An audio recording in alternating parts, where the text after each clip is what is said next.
Et c'est donc par cette onde de choc qui secoue le monde entier que l'on démarre cette édition, au lendemain de la double explosion qui a provoqué le chaos à Beyrouth. Depuis l'Alsace, la situation est suivie heure par heure par les membres de la communauté libanaise meurtrie par la catastrophe. Elle compte 2000 membres rien que dans l'Eurométropole et annonce plusieurs rassemblements d'hommage dans les jours à venir. Marie Coulon, Thierry Citer. Une explosion, puis une seconde sur le port de Beyrouth, dévastant la moitié de la ville.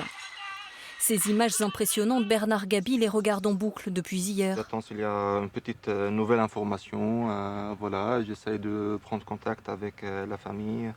Ce Barinois d'origine libanaise est inquiet pour sa tante et sa cousine, victimes de la catastrophe. Projeté au sol, ensanglanté après avoir filmé la scène depuis les vitres soufflées d'un hôpital. Et là, on va voir ma tante qui a été blessée au visage. Et apparemment à plusieurs endroits du corps à cause des débris de verre. Pour moi, c'est dur de dire qu'ils étaient vraiment loin du lieu de l'explosion. Ils ont eu tous ces dégâts. Encore sous le choc, le cuisinier n'a pas repris le travail ce matin. À Strasbourg, ce restaurant spécialisé a lui décidé d'assurer le service dans le recueillement. Je vous demande d'observer, s'il vous plaît, une minute de silence pour soutenir les Libanais endeuillés.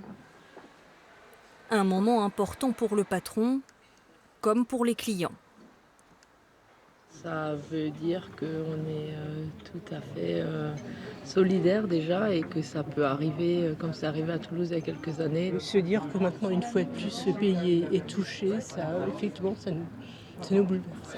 Au détour d'une table, ce responsable associatif parvient enfin à joindre l'un de ses amis strasbourgeois en vacances au Liban. Je voudrais juste te demander, pour toi, j'espère que tout va bien. Aujourd'hui, le matin, j'étais à Beyrouth. C'est une catastrophe. On pense que c'était la guerre à Beyrouth.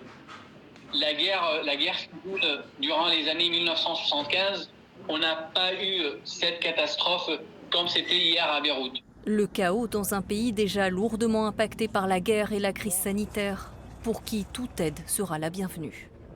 Je pense que le plus important aujourd'hui, c'est de soutenir. Et beaucoup de gens commencent à s'organiser pour le faire. Et je pense que c'est vraiment de ça dont on a besoin.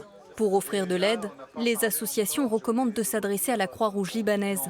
Elles appellent aussi à plusieurs rassemblements hommages ce week-end à Strasbourg. L'un d'entre eux devrait avoir lieu samedi 16h, place du Château.